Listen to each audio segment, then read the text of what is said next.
이번에는 블렌더에서 모델링을 할 때 많이 사용하게 되는 에디트 모드에 대해서 설명하려고 합니다. 우선 에디트 모드를 활성화하려면 수정하려는 오브젝트를 선택한 상태에서 보시는 것처럼 메뉴를 선택하거나 단축키 탭을 눌러서 에디트 모드로 들어올 수 있습니다. 에디트 모드는 점, 선, 면 단위로 컨트롤이 가능하고 각 단축키는 숫자 1, 2, 3입니다. 현재 점 또는 버텍스라고도 부르는 단위라서 박스의 각 꼭지점들을 선택할 수 있습니다. 숫자 2를 누르면 선 또는 엣지 단위로 박스의 각 모서리 엣지를 선택할 수 있고, 숫자 3을 누르면 면 또는 페이스 단위로 박스의 각 면들을 선택할 수 있습니다. 이때 Shift 키와 함께 선택하면 다중 선택이 가능하고, 선택을 다시 하면 해제가 됩니다. 보시는 것처럼 사각 선택을 하면 한 번에 여러 면을 동시에 선택할 수도 있습니다. 하지만 박스의 모든 면을 선택한 것은 아닙니다. 보이지 않았던 뒤쪽은 선택되지 않은 것을 알 수 있습니다. 바탕을 클릭하면 선택이 해제됩니다. 박스의 모든 면을 선택하려면 단축키 A를 누르면 됩니다. 보시는 것처럼 모든 면이 선택된 것을 알 수 있습니다. 단축키 Z를 눌러서 와이어프레임 상태로 보기를 선택하면 보시는 것처럼 뒤쪽에 안 보이던 면들도 선택이 가능해집니다. 이러한 방법은 엣지나 버텍스에도 똑같이 적용됩니다. 다시 와이어프레임 상태에서 솔리드 상태로 돌아왔습니다. 이번에는 버텍스 모드에서 두 개의 점을 선택하고 이동 툴로 보시는 것처럼 이동시켜 봤습니다. 이러한 방식도 가능하지만 좀 더 자주 사용하는 방법은 선택 툴 상태에서 이동을 위한 단축키 G를 누르고 축 방향과 거리를 입력하는 방법인데, 이 방법을 주로 사용하시면 좋습니다. 이 방법은 오브젝트 모드 영상에서 설명드렸던 방법과 같습니다. 회전 툴도 보시는 것처럼 단축키 R을 누르고 축을 입력해서 선택한 상태에서 회전이 가능합니다. 스케일도 면을 선택한 상태에서 단축키 S를 눌러서 크기 조정이 가능합니다.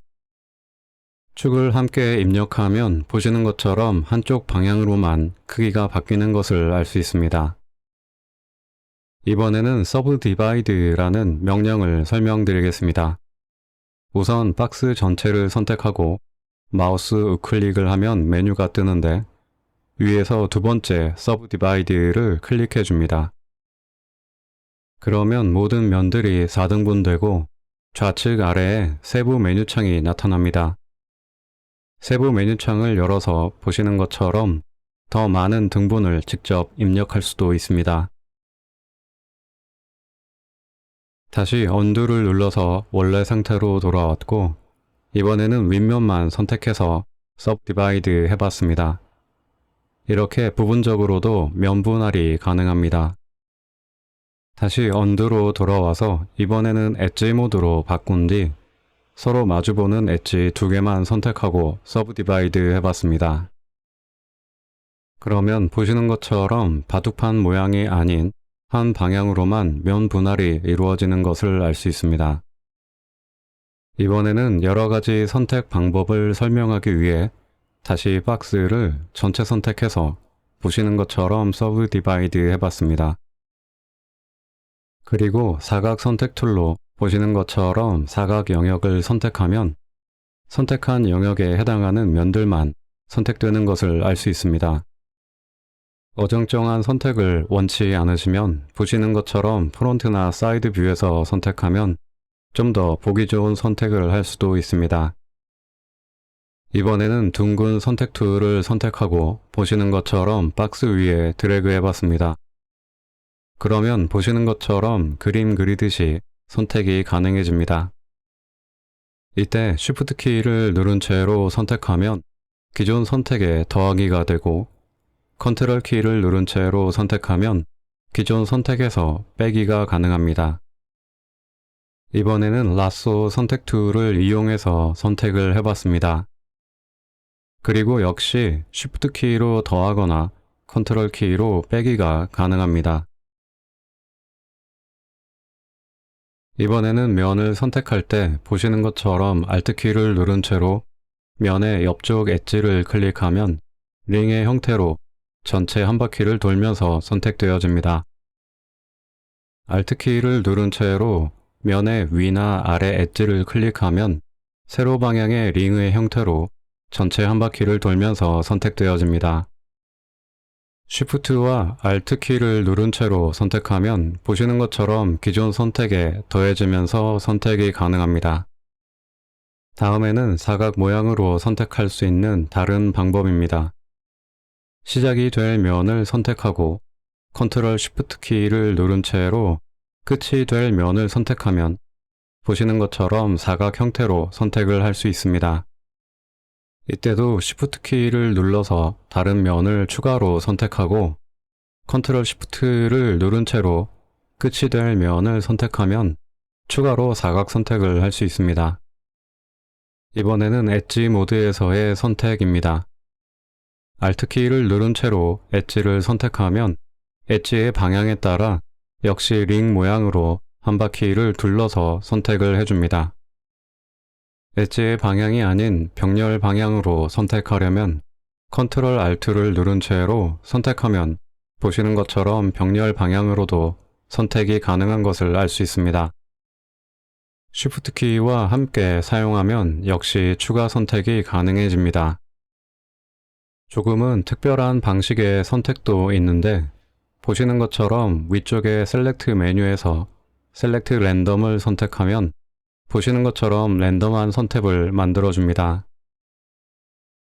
다음은 일정 부분을 선택하고 셀렉트 메뉴에서 체커 디셀렉트를 선택하면 보시는 것처럼 체커 모양으로 선택되어집니다. 박스 전체를 선택하고 같은 방법을 사용하면 박스 전체가 체커 패턴으로 선택되는 것을 알 수 있습니다. 이번에는 에디트 모드에서 가장 많이 사용되는 익스트루드 툴을 설명드리겠습니다. 이 툴에는 여러 종류가 있는데 가장 위에 있는 것이 가장 일반적으로 많이 사용되는 툴입니다.